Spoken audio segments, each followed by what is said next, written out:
백부장 등장합니다. 여기 나오는 이달리아는 지금의 로마 이태리라고, 이탈리아, 이태리 이렇게 생각하시면 되겠습니다. 백부장이라고 하는 것은 군대에 한 100명의 부하들을 거느린 초급 혹은 중급 장교가 되는데, 지금으로 따지면 한 소령쯤 되는 계급이라고 합니다. 지금이야 지구상의 인구가 73억 명이나 된다고 합니다만, 이때 인구가 몇 명이나 됐겠습니까? 그래서 100명을 거느린다고 하면은 이미 군대에서도 일정한 지위와 계급을 가진 인물로 그렇게 보여집니다. 자, 가이사랴의 이 고넬료라고 하는 사람은 보시다시피 유대인이 아닌 로마 혹은 로마 시민권을 가진 사람으로 로마의 중급 장교를 지내는 인물이었습니다. 유대인들을 다스리거나 유대를 지휘하는 사람이었다, 이렇게 보여집니다.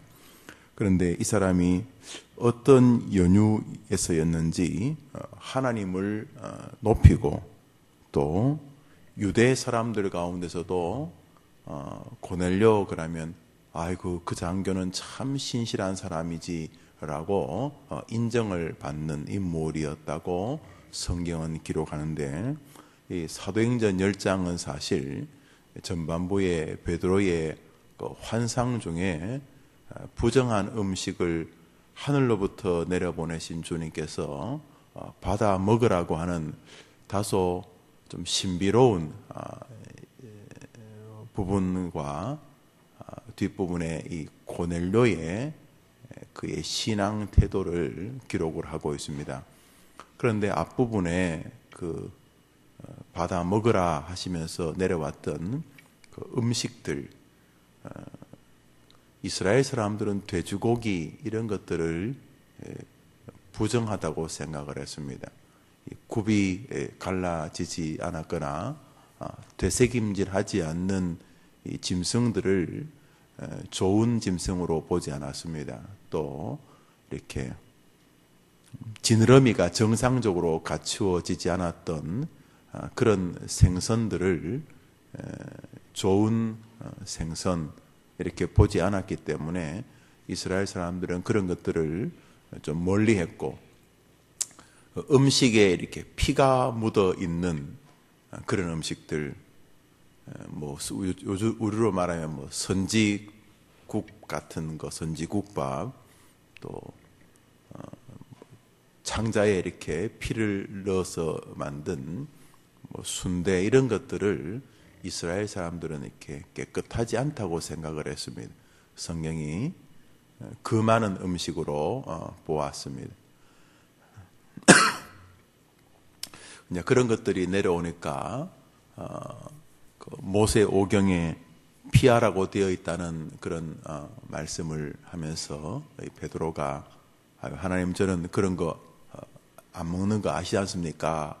그렇게 깨끗지 않은 거, 정결하지 않은 거를 저는 안 먹습니다. 이랬더니 하나님이 나 여호와가 깨끗하고 정결하다고 했는데 너가 왜 그딴 소리를 하느냐?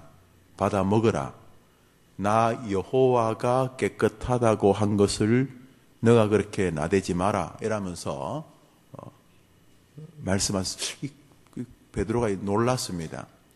분명히 자기 신앙으로는 이런 음식을 먹으면 안 되는데 하나님이 아주 강하게 먹으라. 내가 깨끗하다고 한 것을 너가 더럽다고 하지 마라. 그런데 눈을 깬 거예요. 환상에서 다시 돌아왔다고 봐야겠죠. 그때에 고넬료가 사람을 보내어서 베드로의 집에 동달하여 문을 두드립니다. 베드로 스님, 저는 이탈리아 백부장 고넬료의 수하에 있는 사람들입니다. 우리 고넬료가 우리 스님을 꼭 꼭 좀 모시고 오라고 말씀을 저희들에게 하셨는데, 스님 꼭 우리 그 주인님에게 좀 같이 가주시면 안 되겠습니까? 하면서 자기 주인을 이렇게 소개하기 하는 장면이 나옵니다. 우리 22절. 제가 21절 읽을 테니 여러분이 22절 읽으십시오. 베드로가 내려가 그 사람들을 보고 이르되 내가 곧 너희가 찾는 사람인데 너희가 무슨 일로 왔느냐?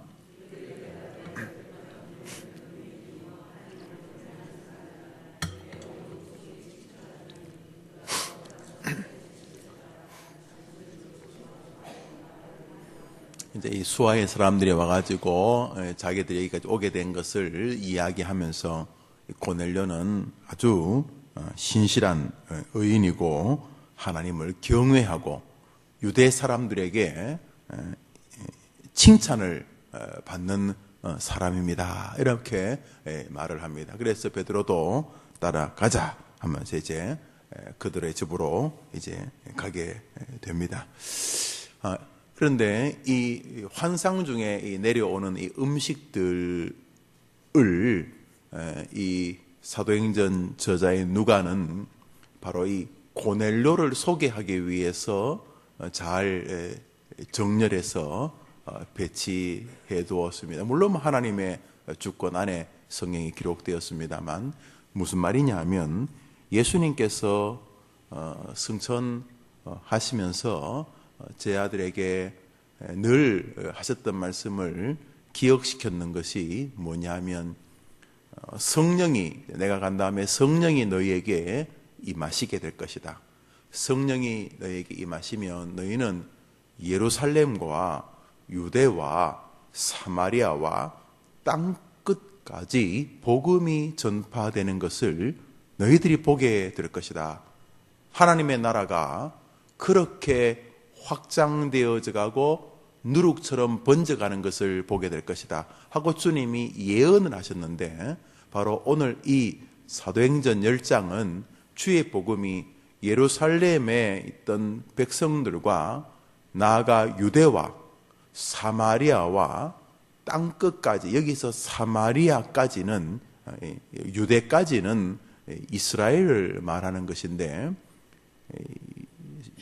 예루살렘과 유대를 넘어서 이방, 사마리아는 그 유대인과 이방 사람들이 결혼해가지고 중간지대입니다.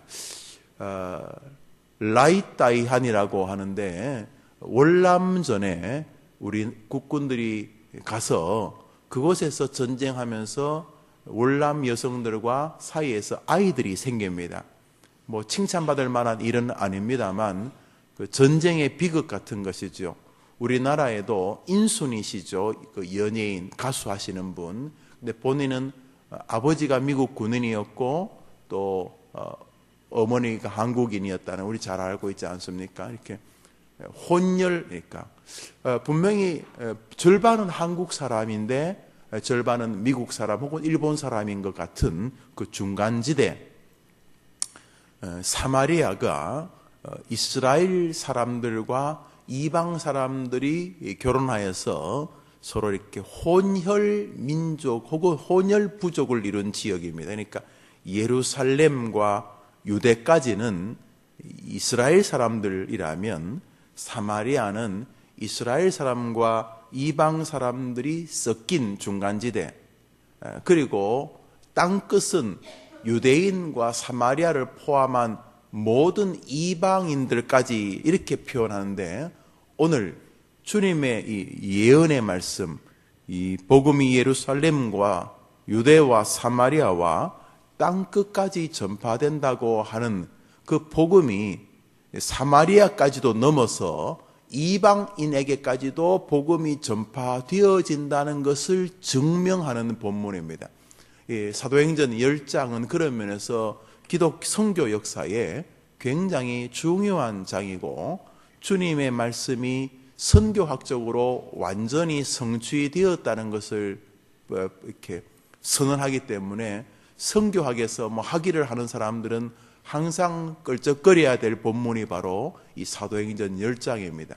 바로 이 고넬료라고 하는 그 사람이 예수님이 하셨던 그 말씀, 땅 끝까지 복음이 전파된다는 것을 사도행전 신저에 도장을 찍는 역할을 하는 인물이 되었습니다. 그는 유대인도 사마리아 사람도 아닌 완전히 이방 사람이었습니다. 그런데 그 사람의 마음에도 하나님의 은혜가 들어가게 되었던 것입니다. 그런데 하나님이 왜 고넬료라고 하는 사람을 그 당대에도 굉장히 수많은 이방 기독교인들이 있었겠지만 왜 고넬료라고 하는 사람을 본격적으로 이방인들의 신앙인의 대표로 등장을 시켰는가? 고넬료에게서는 기독교인들에게 하나님이 기대하시는 원형이 담겨 있기 때문에 그렇습니다. 이렇게 탁구를 치더라도 제대로 탁구를 배운 사람하고 동네에서 배운 사람하고 자기 마음대로 배운 사람하고 폼이 조금 다릅니다. 수영을 하더라도 수영장에서 혹은 선수 생활하면서 제대로 수영을 배운 사람과 동네 개울에서 수영을 배운 사람이 수영의 방법이 다릅니다.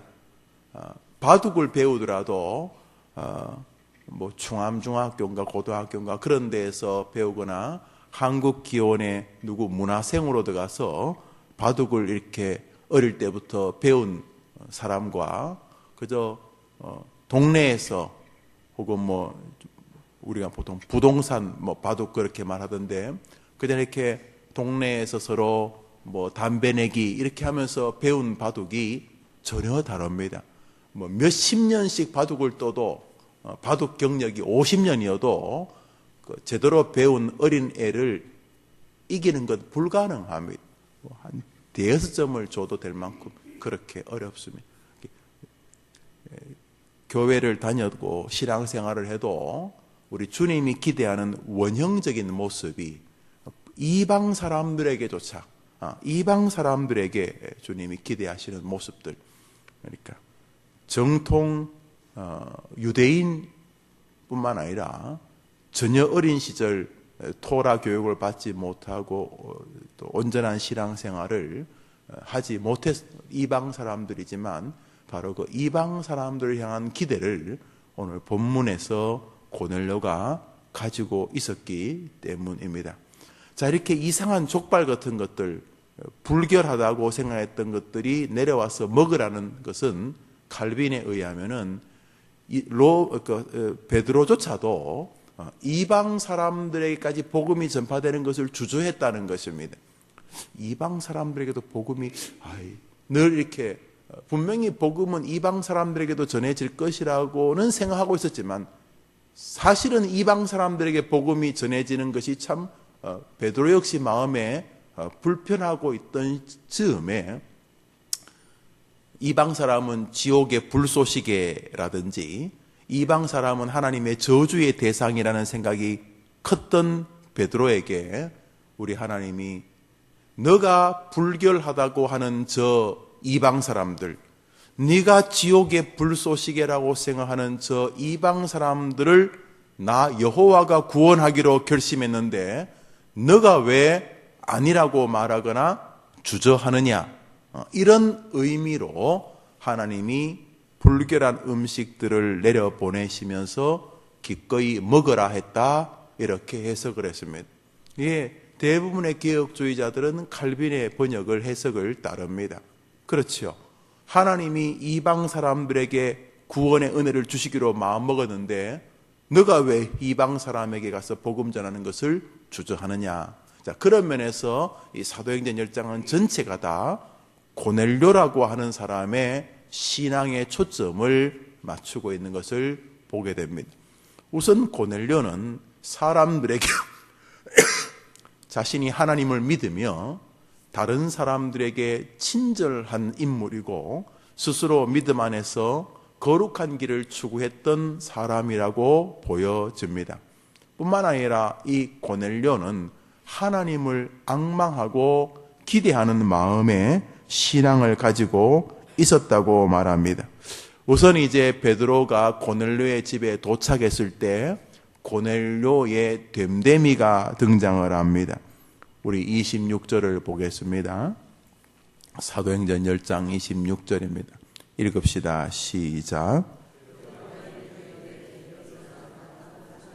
무슨 말이냐 하면 이 고넬료의 집에 베드로가 들어가자 베드로 앞에 고넬료가 막 무릎을 꿇고 발 앞에 엎드려 절을 합니다. 백부장입니다. 로마 사람들도 부러워하는 직업입니다. 백부장이 그 어부 베드로가 들어왔습니다. 베드로가 뭐 별 볼 일 없잖아요. 어부가 엄청난 직업이 아니고요. 이도 저도 안 되니까 하는 직업이 어부였습니다. 무슨 어부를 하고 싶어 어부를 한 게 아니라 예수님이든 누구든 그 어부의 생활에서 나오라고 하면 언제든지 그만 내려두고 서울로 올라가고 싶어 하는 그런 심정의 직업이었습니다.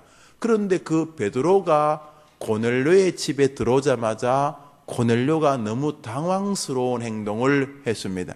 우리 한 구절 올라가서 24절, 25절 두 절 읽읍시다. 시작. 이튿날 가이사랴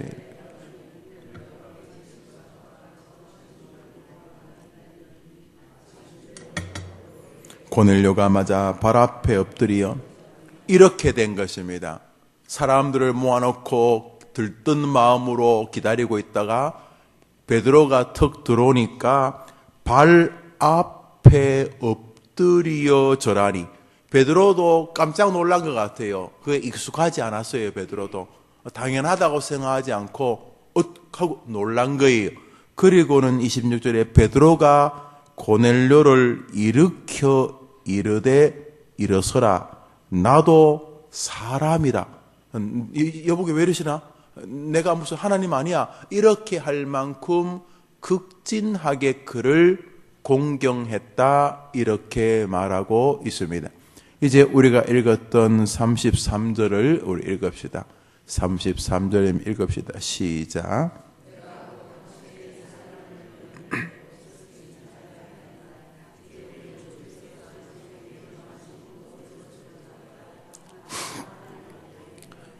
베드로가 왔는데 고넬료가 왜 그런 태도를 견지했는가? 주께서 당신 베드로에게 명하신 모든 것을 듣고자 하여 우리가 다 하나님 앞에 있나이다. 베드로입니다. 하나님이 아니고.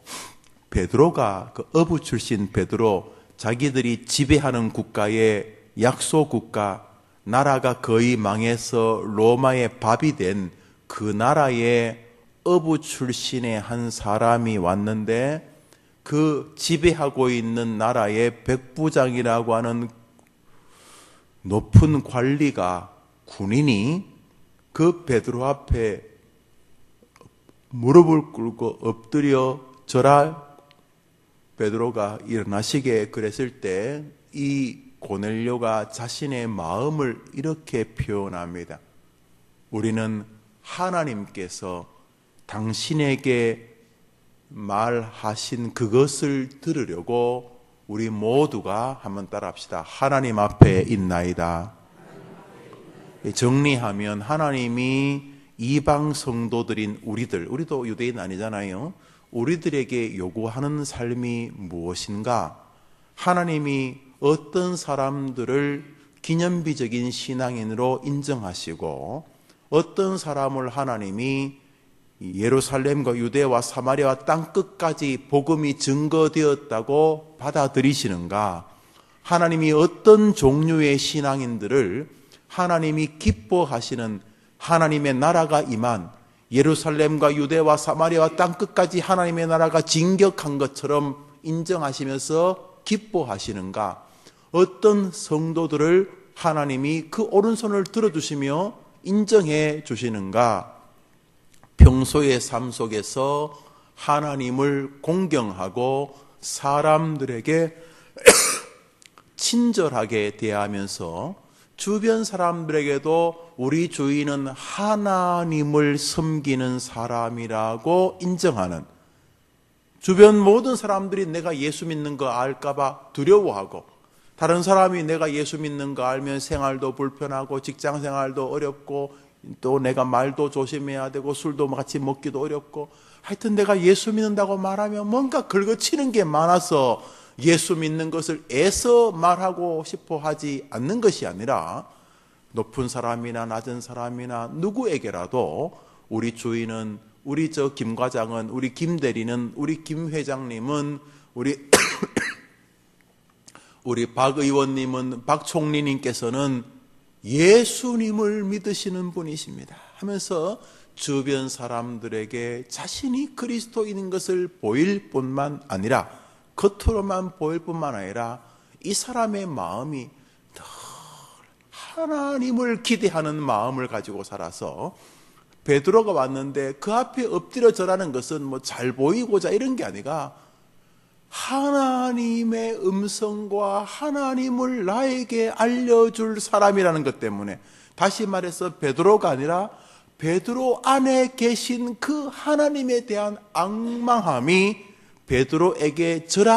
베드로로 하여금 당황스럽게 할 만큼 표현되었던 것이고, 그리고 33절에 그가 말하기를, 우리는 하나님께서 당신을 통해서 말할 그 하나님의 말씀을 들으려고 오늘 우리는 베드로 당신 앞에가 아니라 하나님 앞에 있나이다. 한번 더 합시다. 하나님 앞에 있나이다. 이렇게 범사에 하나님을 인정하는 신앙을 주님이 훌륭한 하나님의 나라요 그 백성이라고 받아들이신다는 것입니다. 사랑하는 여러분, 너는 마음을 다하여 여호와를 의뢰하고 내 명철을 의지하지 말라. 너는 범사에 그를 인정하라. 범사에 그 하나님을 인정하라. 범사에. 그리하면 그가 너의 길을 지도하시리라. 이 베드로 앞에 무릎을 꿇고 간절한 마음으로 베드로의 입을 바라보고 있는 이 고넬료는 베드로를 인정해서라기보다는 베드로를 통해 일하실 하나님을 인정하기 때문에 말씀 앞에서 범사에, 군대 생활하면서 범사에 그의 동료나 그의 부하 직원들을 대하는 그 순간, 그 범사에 여호와 하나님을 인정하였던 것입니다. 할렐루야. 자, 이런 인정이 그로 하여금 하나님의 놀라운 역사가 임하게 합니다. 자, 베드로가 주옥 같은 하나님의 말씀을 전합니다. 그 말씀이 다른 사람들이 들을 때는 뭐 별거 아니었어요. 그런데 이 고넬료가 들을 때는 놀랍게 그 고넬료의 신앙과 하나님의 말씀이 믿음으로 합쳐지자 귀하신 성령의 임재 역사가 일어나게 되었습니다. 여기 말씀을 사모하는 힘과 말씀의 힘이 만나는 자리가 있는 것입니다. 우리 마지막으로 한 절 읽읍시다. 44절입니다. 시작.